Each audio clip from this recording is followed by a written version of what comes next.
지금 이 흥미로운 심층 탐구 여정에 함께하고 계신 여러분 정말 환영합니다. 네, 반갑습니다. 오늘 우리가 파헤쳐볼 자료가요. 박문기 저자의 동양인의 영혼의 나침반, 성리학이라는 아주 방대하고 놀라운 문헌입니다. 네, 제목부터가 아주 묵직하죠. 그렇죠. 우리가 보통 역사나 철학을 이야기할 때 그냥 결과만 놓고 보는 경향이 있잖아요. 아무래도 그게 편하니까요. 네, 하지만 오늘 우리의 미션은 다릅니다. 수천 년 전 고대 동양인들은 왜 갑자기 자신들이 맹목적으로 섬기던 절대적인 신, 즉 하늘을 해고하고 그 자리에 인간의 양심을 앉혔을까요? 아주 핵심적인 질문이네요. 오늘 이 치열한 과정을 추적해 보려고 합니다. 은나라의 멸망과 주나라의 건국이라는 그 피비린내 나는 역사적 스릴러 속에서 인의 예지라는 개념이 어떻게 세상을 구원할 통치 철학으로 탄생했는지 살펴보는 거죠. 정말 중요한 접근이라고 봅니다. 많은 분들이 성리학이나 유교라는 단어를 들으면 고리타분하고 억압적인 조선시대의 잔재라고 생각하시잖아요. 아, 맞아요. 심지어 국가를 망하게 한 원흉이라고 오해하시는 분들도 많고요. 그렇죠. 하지만 이 문헌에서 저자는 명확한 역사적 사실을 바탕으로 선을 긋고 있습니다. 조선의 몰락은 유교 자체의 결함이 아니라 친일 세력과 부패한 관료들의 문제였다는 걸 객관적으로 지적하거든요. 철학의 문제가 아니라 사람의 문제였다는 거네요. 정확합니다. 오히려 이 사상의 진짜 출발점을 시대적 맥락에서 들여다보면요. 그건 억압이 아니라 신의 변덕으로부터 인간을 해방시킨 거대한 혁명이었습니다.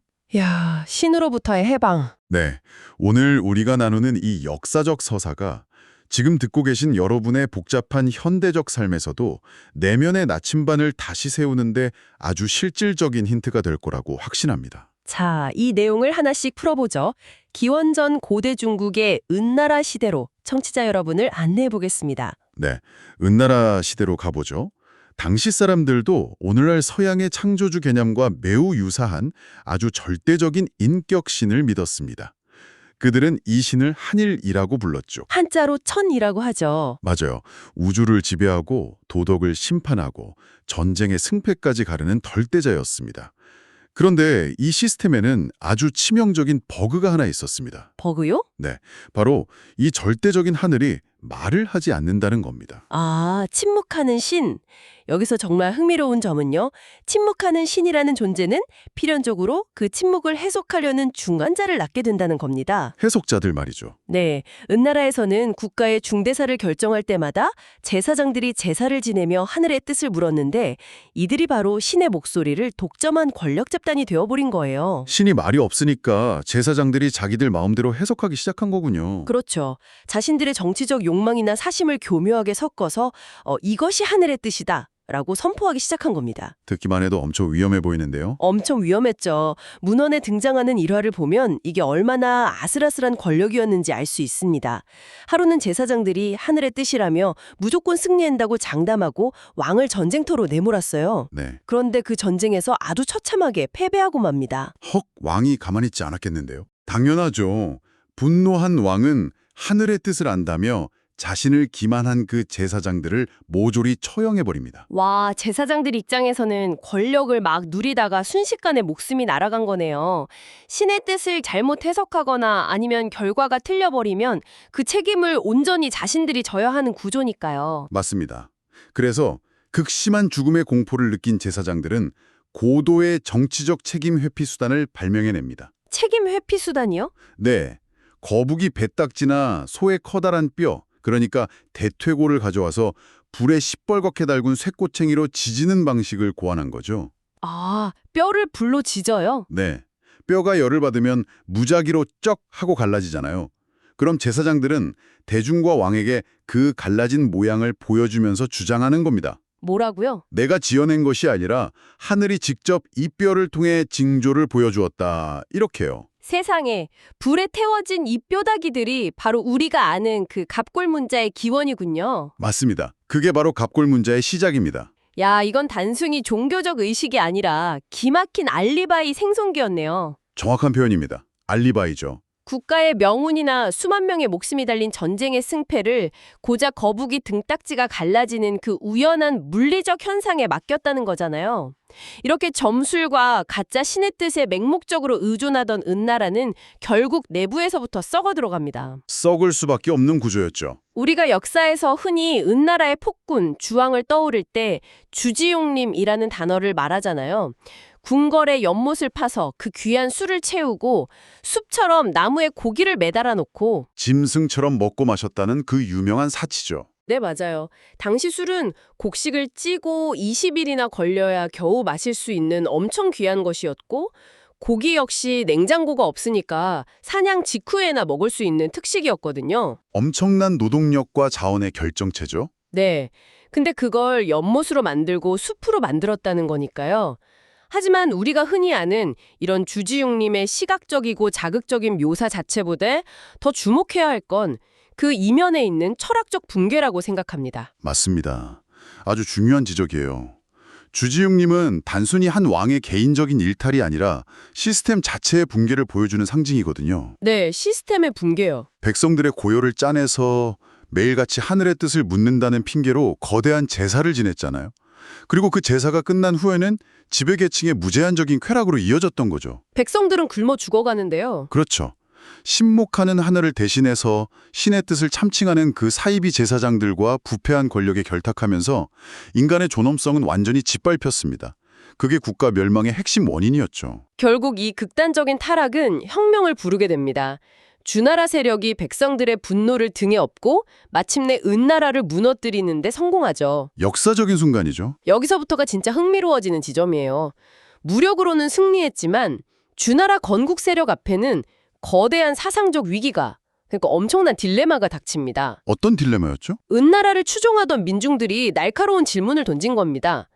절대적이고 영원한 존재인 하늘이 도대체 왜 갑자기 마음을 바꿔서 500년이나 이어온 은나라를 버리고 당신들 주나라를 선택했는가 하고요. 와, 이거 통치자들 입장에선 엄청난 압박이었겠네요. 진땀나는 질문이죠. 만약 거기다 대고 글쎄요, 하늘이 변덕을 부렸나 보죠? 라고 답한다면 주나라 역시 언제든 그 하늘의 변덕으로 멸망할 수 있다는 뜻이 돼버리잖아요. 그렇죠. 정당성이 흔들리는 거니까요. 그래서 이 혼란스럽고 절박한 정치적 사상적 위기가 역설적이게도 중국 역사상 학문의 최고 황금기인 제자백가 시대를 여는 불씨가 되었습니다. 아, 춘추 전국시대의 그 제자백가요? 네, 수많은 사상가들이 쏟아져 나와서 새로운 국가의 통치 이념을 치열하게 고민했는데 그중에서 유가학자들이 아주 기가 막힌 논리적인 돌파구를 제시합니다. 뭐라고 했나요?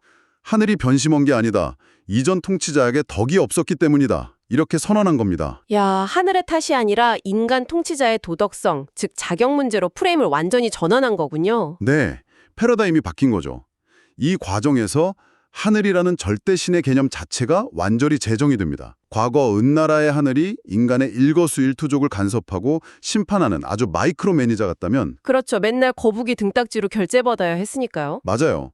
그런데 유가 사상가들은 하늘을 전혀 다른 차원으로 해석합니다. 첫째, 세상을 한번 뚝딱 만들고 끝난 창조주가 아니라 지속적으로 만물을 창조해내는 존재. 지속적인 창조요? 둘째, 인간에게 스스로 판단하고 행동할 수 있는 자유의지를 부여한 자율적인 존재. 셋째, 하늘은 하늘의 길을, 땅은 땅의 길을, 인간은 인간의 길을 가며 서로 간섭하지 않는 병행적 존재. 병행적 존재라. 한마디로 하늘은 우주의 이치로서만 존재할 뿐 인간사에 시시콜콜 개입하지 않는다는 선언이었군요. 그렇습니다. 통치와 도덕의 기준을 더 이상 저 멀리 있는 침묵하는 신이나 점술에 묻지 않겠다는 거죠. 그렇다면 이게 도대체 무슨 의미일까요? 기준이 하늘에서 내려왔다면 이제 어디서 그 기준을 찾아야 하는 걸까요? 아주 자연스러운 수순이죠. 바로 인간의 본성, 우리 내면 속에서 찾기 시작했다는 겁니다. 아, 드디어 양심의 시대가 열린 거네요.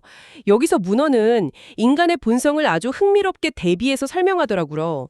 생물학적 생존을 위한 동물적 본능인 오욕칠정과 타인과 관계를 맺고 나눌 줄 아는 우주적 본성인 인해예지의 대비요. 네, 그 비유가 아주 찰떡이죠. 사자가 사냥을 하면 자기 혼자 배를 잔뜩 채우는 게 오욕칠정이라면 인간은 사냥감을 타인과 기꺼이 나누어 먹는 그 사양지심의 차이가 있다는 걸 비유한 대목이 정말 재치 있었습니다. 동물의 본능을 뛰어넘는 이 이타적인 본성이 인간 내면에 진짜로 실제한다는 것. 그걸 구조화한 사람이 바로 맹자입니다. 아, 맹자. 네, 여기서 그 유명한 사단, 즉 네 가지 도덕적 감정의 단초가 등장하죠. 학창 시절에 외웠던 기억이 납니다. 치근지심, 사양지심, 시비지심, 그리고 수호지심이죠. 타인의 고통을 불쌍히 여기고 양보하고 옳고 그름을 가리고 이 대목에서 아주 중요한 질문이 하나 떠오르는데요. 어떤 질문이죠? 이 중에서 수호지심, 즉 자신의 잘못을 부끄러워하고 타인의 잘못에 분노할 줄 아는 마음 말입니다. 당시 정치 철학에서 이게 아주 핵심적인 역할을 했어요. 타인의 잘못에 분노하는 마음이요? 그러니까 단순히 착하고 순응하는 것만이 도덕이 아니라 타락한 시스템이나 잘못된 권력을 보았을 때 정당하게 화를 내는 것도 아주 훌륭한 인간성이라는 건가요? 정확합니다. 불의를 보고 화를 내는 건 역시 의로움의 발현이라는 거죠. 바로 그 분노가 은나라를 무너뜨린 주나라 혁명의 심리적이고 도덕적인 기반이 되었으니까요. 야, 반역이 아니라 의로움의 발현이다. 네. 맹자는 이 네 가지를 두 글자로 줄여서 양심이라 불렀고 한 글자로 줄이면 바로 덕이 된다고 했습니다.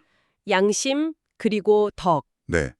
그리고 이걸 통치에 적용한 것이 바로 초기 주나라와 유학의 덕치주의입니다. 통치자의 모범과 양심으로 나라를 다스린다는 거군요.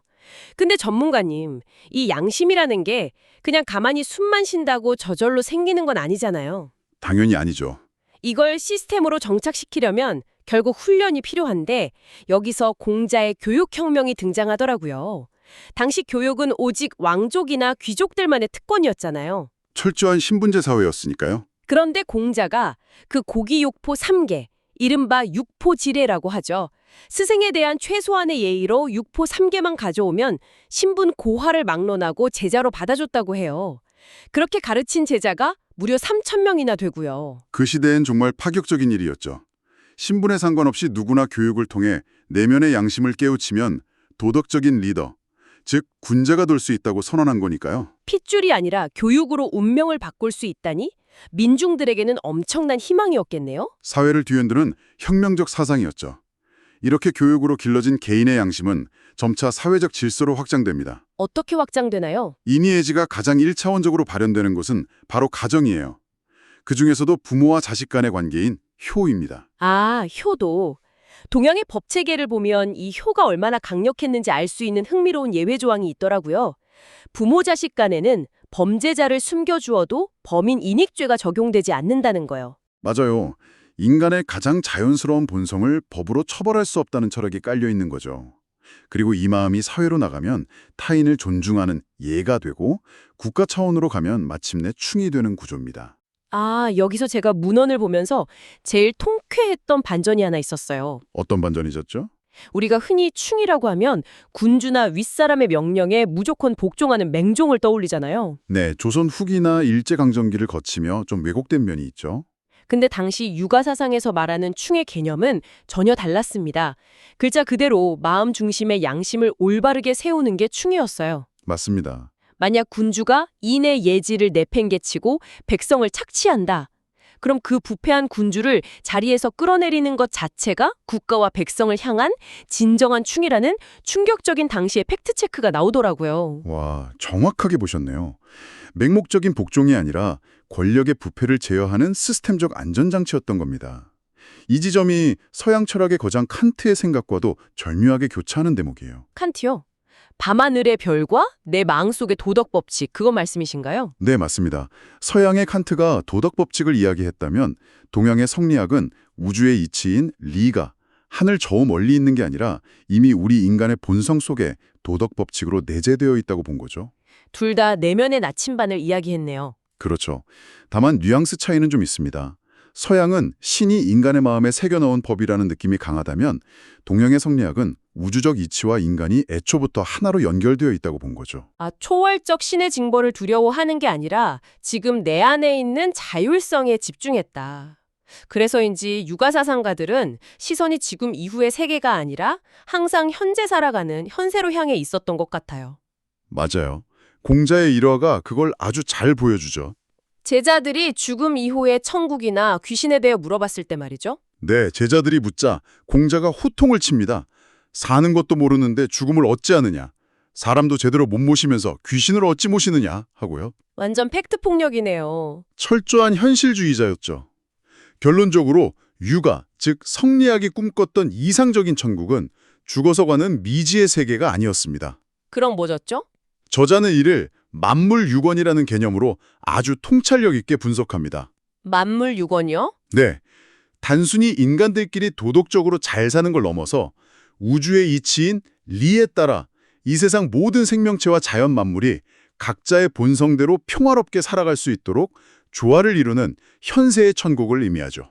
야, 내면의 인의 예지가 가정의 효와 국가의 충을 거쳐서 마침내 자연과 우주의 이치와 합일되는 생태학적 조화까지 확장되는 거네요. 완벽한 서사십니다. 정말 거대하고 아름다운 철학적 구조죠. 자, 오늘 우리의 심층 탐구 여정을 한번 요약해 보겠습니다. 수천 년 전 고대인들은 은나라의 고기숲과 술 연못이라는 참혹한 폭정을 겪으며 처절하게 깨달았습니다. 더 이상 우리의 도덕과 운명을 말없는 기적이나 불타는 거북이 등딱지, 그리고 그것을 독점한 부패한 권력자들에게 맡겨서는 안 된다는 것을요. 스스로 일어선 거죠. 네, 그들은 맹목적인 시선을 거두고 자신의 가슴 속에 있는 결코 꺼지지 않는 별, 즉 양심과 인의 예지라는 나침반을 발명해냈습니다. 맞습니다. 그래서 지금 듣고 계신 여러분께 한번 직접 묻고 싶습니다. 당신은 지금 쏟아지는 수많은 정보와 혼란 속에서 과연 무엇을 기준으로 결정을 내리고 계신가요? 어쩌면 3000년 전 사람들이 찾아낸 당신 내면의 인의 예지가 가장 빠르고 정확한 나침판일지도 모릅니다. 여기서 이걸 조금 더 큰 그림과 연결해 본다면요. 문헌에는 명시되어 있지 않지만 우리가 현대적으로 던져볼 수 있는 아주 도발적인 질문이 하나 있습니다. 어떤 질문일까요? 고대인들은 거북이 등딱지를 태워서 신의 뜻을 묻던 그 맹목성을 버리고 내면의 양심을 선택했잖아요. 그렇다면 현재를 사는 우리는 어떨까요? 우리요? 네, 매일 스마트폰을 들여다보면서 끊임없이 우리에게 무엇이 옳고 그른지, 무엇을 소비하고 누구를 좋아해야 하는지 추천해주는 그 알고리즘 말입니다. 어쩌면 그 알고리즘이 우리가 새롭게 만들어낸 현대판 갑골 문자는 아닐까요? 와, 소름 돋네요. 알고리즘이 현대판 거북이 등딱지다. 우리는 과연 우리 내면의 인의 예지에 치열하게 귀를 기울이고 있을까요? 아니면 3000년 전 은나라 사람들처럼 다시 저 말없는 알고리즘에게 우리의 도덕적 결정을 편리하게 외주주고 있는 건 아닐까요? 기술이 발전했다고 맹신해 왔는데 본질적인 고민의 측면에서는 오히려 퇴행하고 있을지도 모른다는 말씀이 아주 뼈아프게 다가옵니다. 여러분, 오늘 이 묵직한 질문을 일상 속에서 한 번쯤 곱씹어 보시기를 바랍니다. 네, 꼭 한번 생각해 보셨으면 좋겠습니다. 알고리즘이나 외부의 소음이 정해주는 편리한 정답에 흔들리지 않고요. 여러분 가슴 속에 단단하게 자리 잡은 그 별, 내면의 인의 예지를 따라 주체적으로 걷는 하루가 되시기를 진심으로 응원합니다. 오늘 우리의 여정은 여기서 마무리하겠습니다. 끝까지 함께해 주셔서 감사합니다. 감사합니다. 평안한 하루 보내십시오.